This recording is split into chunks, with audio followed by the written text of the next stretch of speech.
Today is the morning after the first Democratic debate, and I'd like to make a few comments more about the texture of the debate, the significance of what they were talking about.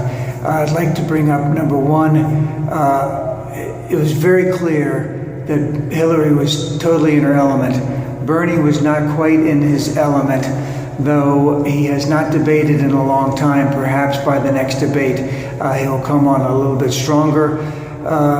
Even though Martin O'Malley did okay, he's not going to get any traction. If his hope was to be president, that's gone. If his hope is to be vice president, then maybe president after that, then maybe he should cut a deal with Hillary and Bernie and just drop out. And in terms of the other two, they're really not there for anything else than themselves, I think. So there's no point in them being there. So Martin O'Malley should pretty much drop out. I don't know what kind of money he's got, so we'll have to see. But Hillary and Bernie dominated the stage. I think both of them did very well. Since many people had never seen Bernie before, I do not know how many people watched it. It might have been new and interesting to see an old guy up there just hammering away at these issues, which he did very well. Hillary was very smooth. She was very in control. She was very knowledgeable. She knew her responses. She easily deflected things, and she was able to bring up a lot of other things. So I want to talk about two things. Is that number one, it's very important for Bernie to continue to be there and win, if that's ultimately what it's going to be, because he is continuing to push Hillary further to the left. And that's good, because that's where the Democratic electorate is coming from. The things that he talks about are the things that Hillary needs to get behind, because it's going to be helping the two biggest groups that are supporting her, that is going to make a difference in the primaries and in the election. And that is the woman vote, and that is the Latino vote. And right now she has more of those, at least according to the polling, than Bernie does.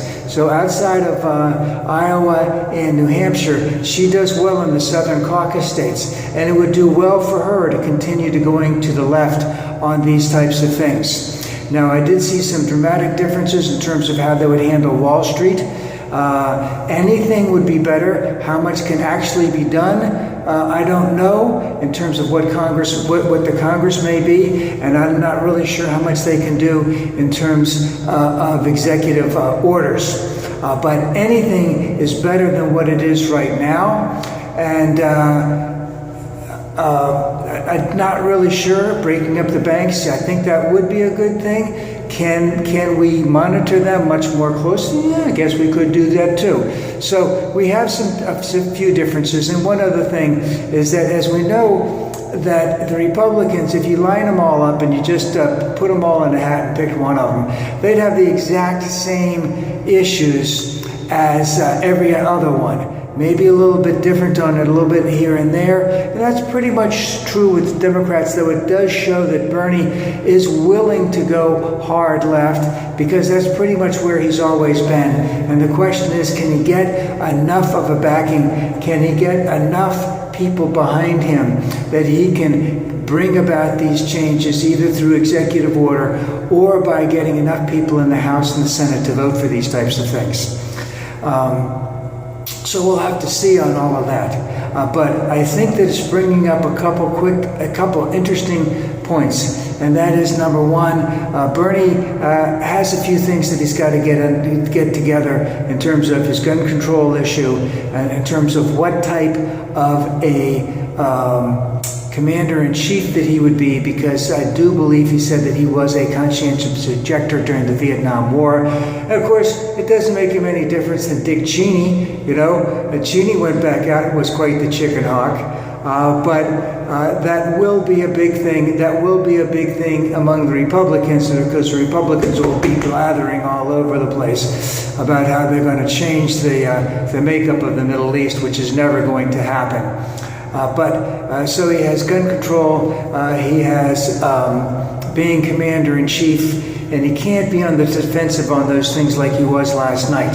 So he's got some homework to do. Hillary still has some homework to do, but she was very smooth. She was confident.